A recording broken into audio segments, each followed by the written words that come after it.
Hello, and welcome to another Fix Medical Group podcast. My name is Dr. Patrick Cucarola, and today I have a very special guest, Alan Johnstone. Hey, how are you guys? He is a nurse practitioner with Fix Medical Group. We've been lucky to have him for the past 2 years, and our patients are even more lucky and happy to have him. He really walks the walk when it comes to holistic, functional medicine. You know, he's not just telling his patients, do this, and he's going out on his own, doing his own thing. You know, he lives it every day. His family does. He's always educating. So I'm very excited to have you on. So thank you for joining us today. I appreciate it. I think there just needs to be more of this kind of stuff around. 100%. And so today's big topic is fat. We're going to dive into that. But first, I want the listeners to understand where you came from and how you got, I guess, how your career evolved more into this functional medicine, because you were involved in a lot of other, what you could call it, like Western medicine, hospital type care. And now you are more this concierge medical practitioner that's helping people live out their best lives. So kind of explain how you got into this medical field. Yeah, I mean, it really started when I was in Mexico. I graduated from school in Mexico, but as I was graduating, my dad was passing away from cancer. I was a senior in high school, and he had prostate cancer that had metastasized all over his body. I lost him that year, and I think that immediately I felt that call for going into the medical field. I didn't want other people to have to go through what I did. And so I went into the medical field kind of expecting to like save the world, right? I think that there's this association that, there's a savior complex that I think is really strong in this field. But, I got over it really quickly because I realized that I was not a Superman. I never saw any Superman or Wonder Woman in the hospital. It was mostly the patients that were the Superman and the Wonder Woman. And, they were the ones that were actually getting through all of the stuff that we were putting them through. Slowly I started looking at stuff like diets. As I was a nurse in the intensive care unit, I was having a lot of migraines. And so I started looking into my own diet. I did a juice cleanse and got rid of my migraines. And that was like my first foray into like looking at how powerful food can be. The biggest lesson that I learned from working in trauma and ambulances and these really, really critical care areas was that a lot of it was preventable. Right. And I think that's what really spearheaded my journey into, finding the root cause of things rather than just putting Band-Aids on it. 100%. I think a lot of people don't realize like how much control we have. A lot of these big diseases that are out there that we're scared of is preventable for the most part. If you take control, we do have the control, but sometimes we don't have the knowledge or maybe just don't know where to go. And that's where you are great at educating your patients. I know you've educated me a bunch too. And so I'm really excited for you to be speaking about this because we're going to be talking about something that you're very, very passionate about. Yeah. That is fat. So let's get started with fat. It's got this very bad, evil name behind it. It's been around for a very long time. So I want you to kind of break down some common myths that you see with your patients, just in the general world, on their views of fat. I think that some of the common myths, is that fat is bad for you, right? I think that that's gotten a really bad rap over the last couple of years. I think over the last, 70 years or so, we started kind of diving more into these macronutrients, right? Fat, proteins, carbs. But, we were demonizing fat for a really long time. And I think that, now we're starting to see a little bit of that pendulum swinging back and showing us that, hey, fat is not bad for us, right? I think that you're hearing that a lot more, these quote unquote good fats. The second myth, I think that's a really big one, is that, fat makes you fat. And so if you eat fat, then you're going to get fat. I think that that's also been, a big misconception, right? I think that when your body's making fat, it's trying to protect you from a poor food source. And it's trying to protect itself for having, a lack of that poor food source. And so it builds up fat as an energy reserve. And I think that, that's a big misconception. Eating fat will make you fat. No, eating pancakes can make you really, really fat.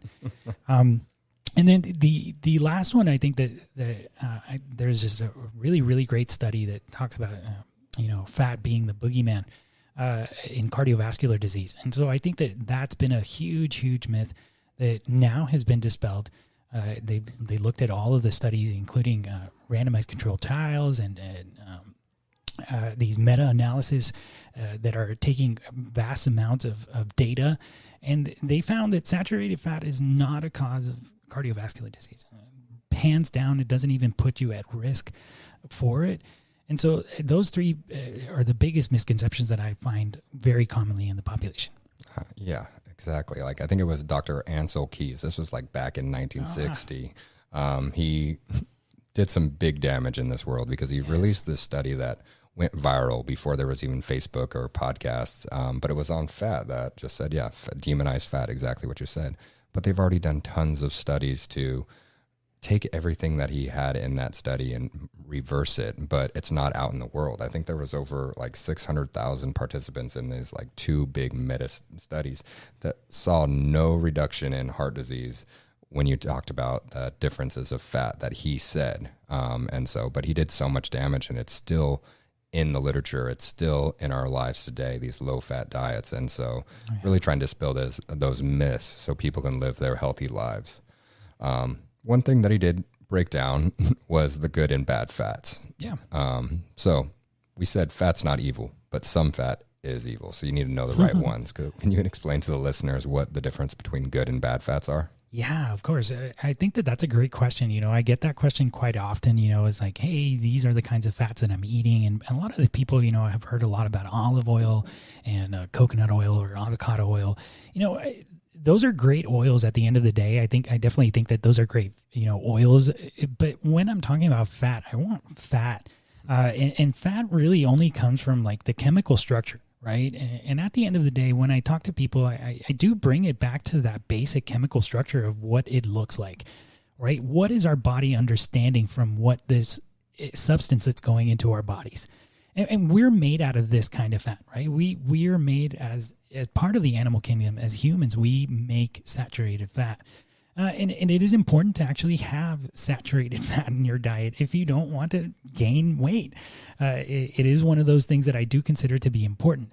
And so part of the good and the bad part, to me, is more of the processing more than anything else, right? Anything that's like super highly processed is probably really bad for you. And we've known that for a while, right? Anything that's like super sugary or super highly processed is just showing that it leads to disease. And so the highly processed types of oils would be stuff like canola oil or soybean oil, or my favorite one was cottonseed. That's Crisco back in 1920s, 1930s. Now we're talking about Ansel Keys times. Mm-hmm. This is when these fats started coming out around that time. And so they were actually measuring these kinds of fats, and they were seeing like, yeah, these fats are really bad. Well, yeah, they're not supposed to be the kinds of fats that you're eating. They're not natural. Right? They're not natural. They're highly processed. They just, and the other thing is that the chemical structure doesn't hold up to the change that we put our food through. What do I mean by change? I tell this to patients all the time, and whoever's listening to me that's listened to me say this. You put an egg on a hot pan and you watch it change before your eyes. We change our food constantly by putting it on heat, by putting it in our mouths. We have enzymes that degrade those chemical structures. We have acid in our stomach that melts razor blades. I mean, we're changing our food constantly as it's going through our digestive system. And so I need stuff that's going to be able to handle that change and give me something for my body to be able to use. And one of those things is fat. The saturated fat holds on to heat.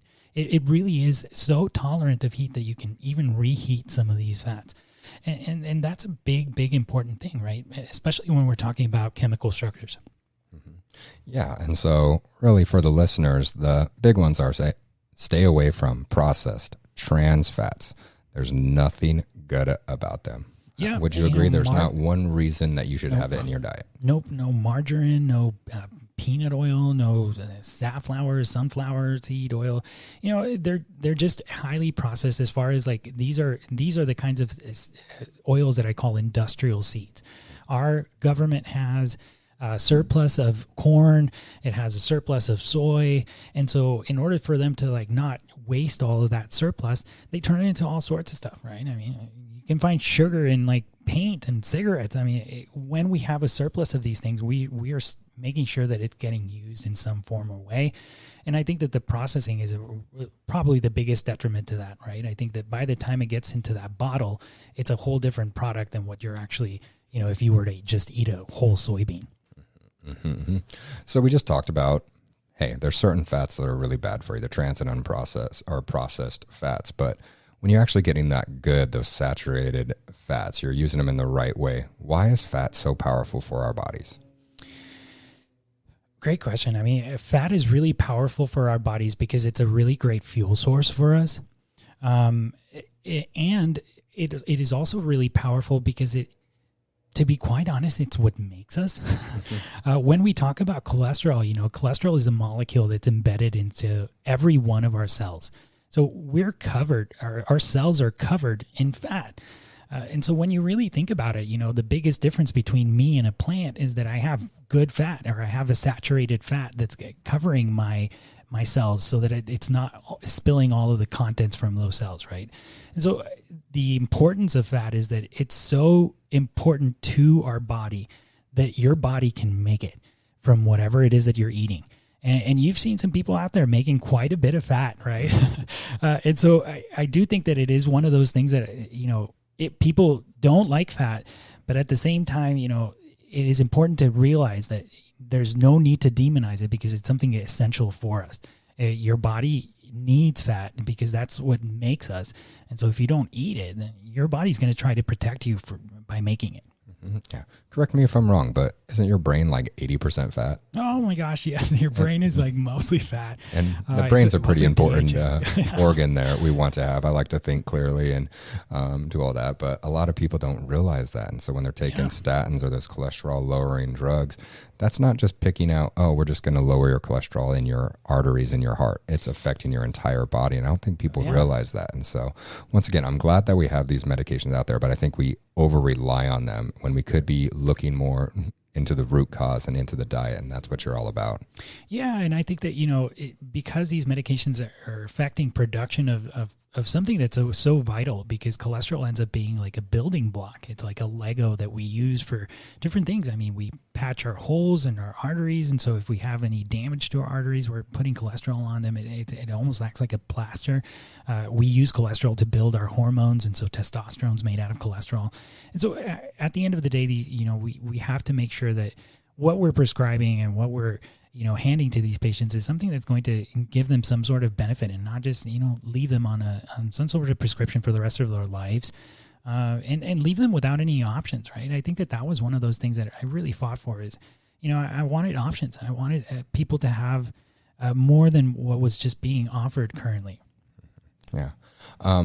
Well, a lot of people, I watch patients leave your office and their eyes are a little wide open because you just did a lab review. It's a very powerful tool, but I think you surprise a lot of people when you're giving them dietary advice after you review their labs. What's one big thing that you tend to see that's very common when it comes to those blood labs? Yeah. As I've progressed through this career, I've learned so much about our labs, and it is like a nice little snapshot in time of what's happening. And I think that I can get a lot just from like looking at a full panel. It does tell me like a bigger picture, and I really like looking at those bigger pictures. The thing about our medical field is that we're really, really sectioned, right? You've got a hand specialist, and you got a foot specialist, and you got a heart specialist. But at the end of the day, that funny bone is connected to a lot of different stuff. And so, seeing the body as a whole, seeing the body as a full person, I think is a better way of kind of addressing. And that's kind of how I see these labs. I take a big dive into what these systems are doing and how food is affecting these systems, right? The ones that I tend to find very commonly, that cholesterol panel, right? Mm-hmm. I think that cholesterol panel, whether it's fasting or non-fasting, it tells me quite a bit. It tells me what kind of fats you're eating, if you are eating fats, and it definitely tells me what you're making your fat out of. And so if you are struggling with making a lot of fat, you're not comfortable with your weight, then it may be something that you're eating that actually is causing you to build more of that fat, right? And so I do look at those kinds of causes, the root causes of those, and so I do explain those in those lab reviews. I typically talk to you about what fat is also really good for. And so because fat is a component to other things, then I talk to you about, your thyroid. And thyroid is one of those things that is an essential type of organ. It's a master gland that secretes a hormone that acts on every single one of your cells. So when people ask me, like, what does thyroid do? What doesn't it do? Right? It affects every single one of your cells. And so when I think about fat, I think about thyroid, stuff like vitamin D, vitamin A, vitamin vitamin K. Those are fat-soluble vitamins, and we don't get enough of these vitamins, right? Our body thinks they're so important. I mean, vitamin D, you're covered in it, the largest organ in order to make it. I think your body thinks it's important, right? Wouldn't you agree? Yeah, definitely. So when you're reviewing those lipid panels as cholesterol, one big surprise is a lot of times, maybe you have a little bit elevated cholesterol levels, and you're telling them to eat fat. Can you kind of quickly summarize what that means? Yeah, I think that, we're also limited by the types of tests that we're doing. Right. I think that as this medical field has grown, we've developed these tests that we think are really great, but at the end of the day, they don't work for everybody, and they're not, great markers that we can use reliably for everybody. And I think that one of those is LDL, right? LDL particles are created by your body. And so, yes, that is a cholesterol that we make, but it's the cholesterol that we make because we're not eating any cholesterol, right? You're eating pancakes, or you're eating pastas and noodles and pizza and burgers, In-N-Out only fries their fries in peanut oil, right? And so there's no real fat out there. And there's a reason why we crave fat, right? There's a reason we crave fat is because it makes us. And if we don't eat it, we'll make it from whatever it is that we're eating. And the bad thing about these places is that they're fooling your body, right? The only reason why these places are so successful is because we crave fat. And we don't give into that craving in the right way. When we are giving into that craving, we're usually replacing those fats with something really bad.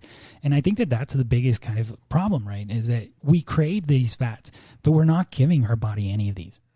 Yeah, if we are giving it, it's usually in the bad forms of the fat, exactly. But not those high-quality, non-processed fats. So your body, if you're not supporting it or providing it to your body is going to try to make it, and that's where you see the LDLs, or those bad cholesterol, as it's known, start to raise. So people sometimes raise their eyes when you say you need to eat more fat to lower your cholesterol. But once you really break down the science, which you're really good at, people start to understand, and we see the results. Like, hey, you're eating more fat, but your cholesterol went down. That's pretty amazing. It's eye-opening for sure. Yeah, it is really fun to get these patients that are coming through here. They've been told that they had high cholesterols for years and years. Some of them went on medication. Some of them got off of the medications, thank goodness.